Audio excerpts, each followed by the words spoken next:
Hi everyone. तो चलो अभी हम डिस्कस करेंगे characteristics of protein mediated transport. Characteristics पढ़ने से पहले मैं आपको थोड़ा सा पिछला वाला पोर्शन रिवाइज करवा दूं, क्योंकि ये सारी चीज़ें रिपीट होगी, इसलिए रिवाइज करना ज़रूरी है। देखिए क्या क्या पढ़ा है हमने। सबसे पहला हमने पढ़ा था passive transport, passive method of transport, ठीक है। और दूसरा हमने पढ़ा था एक्टिव एक्टिव ट्रांसपोर्ट। पैसिव में हमने सबसे पहले पढ़ा था हमारा सिंपल डिफ्यूज़न, सिंपल डिफ्यूज़न। इसके अलावा हमने यहाँ पे पढ़ा फैसिलिटेड ट्रांसपोर्ट, फैसिलिटेड ट्रांसपोर्ट, ठीक है। एक्टिव ट्रांसपोर्ट में अभी तक हमने क्या क्या पढ़ा। हमने पढ़ा primary active transport, primary active transport, और दूसरा हमने पढ़ा था सेकेंडरी एक्टिव ट्रांसपोर्ट। इसके अलावा हमने ये भी तो पढ़ा है ना, इंडोसाइटोसिस एंड एक्सोसाइटोसिस, इंडोसाइटोसिस और हो गया हमारा एक्सोसाइटोसिस। ये भी किसका पार्ट है, इंडोसाइटोसिस हो चाहे एक्सोसाइटोसिस हो, दोनों किसके पार्ट होते हैं, ये एक्टिव ट्रांसपोर्ट की ही पार्ट है, ठीक है। एक्सोसाइटोसिस, क्योंकि यहाँ पे चाहे तुम्हारा इंडोसाइटोसिस हो चाहे हम एक्सोसाइटोसिस पढ़े, दोनों में क्या लगती है, एटीपी लगती है। और जो प्रोसेस जिसमें हमें एटीपी लगती हो उसको हम सीधा सीधा क्या कहेंगे, एक्टिव मेथड ऑफ ट्रांसपोर्ट, ठीक है। समझ आई बात, ओके। सिंपल डिफ्यूजन में अब तक हम पढ़ते आ रहे हैं, जैसे ये थी हमारी प्लाज्मा मेम्ब्रेन, ये हमने यहाँ पर ड्रॉ कर ली plasma membrane, simple plasma membrane.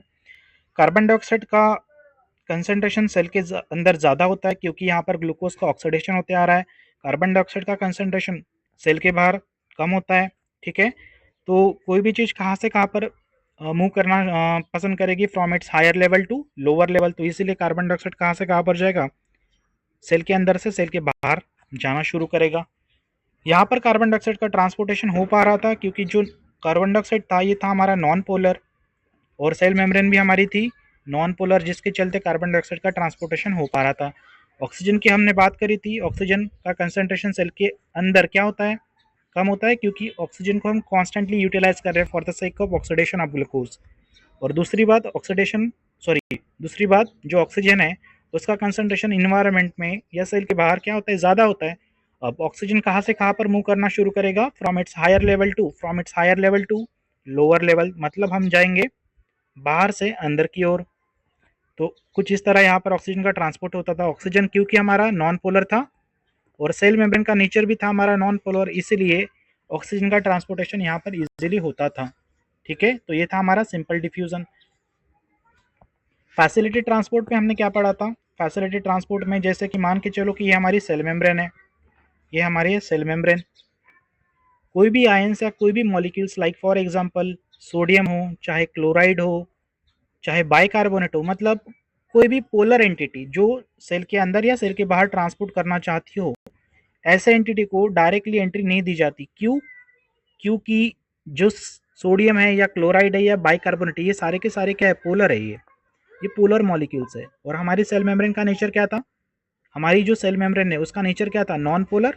सो नॉन पोलर सेल मेम्ब्रेन से कभी भी पोलर एंटिटी डायरेक्ट ट्रांसफर नहीं कर सकते, ठीक है। इसलिए हमने क्या किया, यहाँ पर स्पेशलाइज चैनल प्रोटीन लगवा दी। ये हमारे चैनल प्रोटीन से, ये हमारे चैनल प्रोटीन। अब ये चैनल प्रोटीन क्या करेंगे, सारे आयंस को क्या करेंगे, ट्रांसपोर्ट करेंगे from outside the cell to inside the cell. अब मैं यहाँ पर आउटसाइड टू इनसाइड क्यों कह रहा हूँ, क्योंकि जो सोडियम का अगर कंसंट्रेशन देखें तो सोडियम सेल के बाहर ज़्यादा होता है, क्लोराइड सेल के बाहर ज़्यादा होता है, बाइकार्बोनेट सेल के बाहर ज़्यादा होता है, जिसके तहत हम कह सकते हैं कि चाहे सोडियम हो चाहे क्लोराइड हो चाहे बाइकार्बोनेट हो या चाहे कोई भी पोलर एंटिटी हो जो ट्रांसपोर्ट करना चाहती हो सेल के अंदर, उसको क्या, उसको किसकी हेल्प लेनी चाहिए, पड़ेगी हमें, चैनल प्रोटीन्स की, ठीक है। तो ये कौन सा ट्रांसपोर्टेशन हो गया, ये हो गया हमारा फैसिलिटेड ट्रांसपोर्ट, ये हमारा फैसिलिटेड ट्रांसपोर्ट, ठीक है। फैसिलिटेड ट्रांसपोर्ट, फैसिलिटेड क्यों कहा हमने, क्योंकि यहाँ पर हम हेल्प किसके ले रहे, we are taking help of this channel protein. Channel protein की हम क्या कर रहे हैं, हेल्प ले रहे हैं, जिसके चलते हम इस ट्रांसपोर्टेशन को क्या कहा, फैसिलिटेड ट्रांसपोर्ट, ठीक है। तो ये हो गया हमारा फैसिलिटेड ट्रांसपोर्ट। इसके अलावा हमने क्या पढ़ा था, एक्टिव ट्रांसपोर्ट के बारे में। जैसे मान के चलते हैं कि ये हमारी सेल है, ये सेल मेम्ब्रेन, ठीक है। हमने सोडियम पोटेशियम एटीपेज पंप के बारे में बात करी थी ये सोडियम पोटेशियम एटीपेज पंप था हमारा, इसने 3 सोडियम को सेल के बाहर भेजा था, साथ में एक्सचेंज किसके साथ किया था, 2 पोटेशियम के साथ।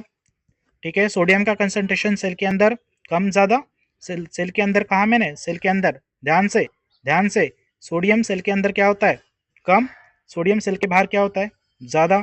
पोटेशियम कर दो तो पोटेशियम का कंसंट्रेशन सेल के बाहर कम, पोटेशियम का कंसंट्रेशन सेल के अंदर ज़्यादा।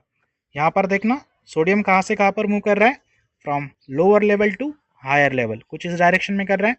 पोटेशियम कहाँ से कहाँ पर मूव कर रहा है, from lower level to higher level, outside to inside. ठीक है, बट यहाँ पर क्या कंज्यूम होती थी, एटीपी कंज्यूम होती थी, क्योंकि यहाँ पर क्या था हमारे पास, क्या था, बाइंडिंग साइट था एटीपी के लिए, जो क्या करता था, एटीपी को तोड़ता था, एटीपी को ब्रेक करता था, किसमें, एडीपी प्लस इनऑर्गेनिक फॉस्फेट में। मैंने आपको इसका सारा स्ट्रक्चर बता दिया था, ठीक है, आप पहले से देख लेना सीरीज। ठीक है, तो ये था हमारा प्राइमरी एक्टिव ट्रांसपोर्ट। इसके अलावा हमने क्या पढ़ा, secondary active transport. Secondary active transport में हमने एक एग्जांपल देखा था एसजीएलटी। एसजीएलटी का मतलब क्या था, SGLT1 या SGLT2 के बारे में। SGLT का मतलब क्या था, सोडियम ग्लूकोज को ट्रांसपोर्टर। क्या ट्रांसपोर्ट करता था सोडियम ग्लूकोज को ट्रांसपोर्टर, सोडियम ग्लूकोज को ट्रांसपोर्टर क्या ट्रांसपोर्ट करता था, इसने क्या ट्रांसपोर्ट करा है, सोडियम को किसके साथ भेजा है इसने, ग्लूकोज के साथ। ठीक है, ये है हमारा ग्लूकोज। अच्छा, ग्लूकोज का कंसंट्रेशन सेल के अंदर ज़्यादा, ग्लूकोज का कंसंट्रेशन सेल के बाहर कम, सोडियम का कंसंट्रेशन सेल के बाहर ज़्यादा, सोडियम का कंसंट्रेशन सेल के अंदर कम। तो देखिए, ऑब्जर्व करें, sodium is going from higher level to lower level. देखिए, sodium is going from higher level to lower level. क्या यहाँ पर एनर्जी कंज्यूम होगी, नहीं होगी। तो यहाँ पर क्या रिलीज होने वाली है, एनर्जी रिलीज होने वाली है। ये हमारी बिल्डिंग थी, सारा ये हमारी बिल्डिंग थी, हम कहाँ से कहाँ पर जा रहे हैं, टॉप फ्लोर से बॉटम फ्लोर। क्या एनर्जी रिलीज होगी, हाँ एनर्जी रिलीज होगी यहाँ पे। ठीक है, तो सोडियम जब भी यहाँ से ट्रांसपोर्ट होगा तो क्या रिलीज होने वाली है, एनर्जी। अच्छा, ग्लूकोज के बारे में क्या पढ़ा था, ग्लूकोज सेल के अंदर, ग्लूकोज का ट्रांसपोर्टेशन कैसे हो रहा है, from lower level to higher level, मतलब हम जा रहे हैं bottom floor to top floor, कुछ इस डायरेक्शन में। क्या एनर्जी लगेगी, यस, यहाँ पर हम क्या करेंगे, एटीपी को कंज्यूम करेंगे, एटीपी हमें लगेगी या एनर्जी हमें लगने वाली है।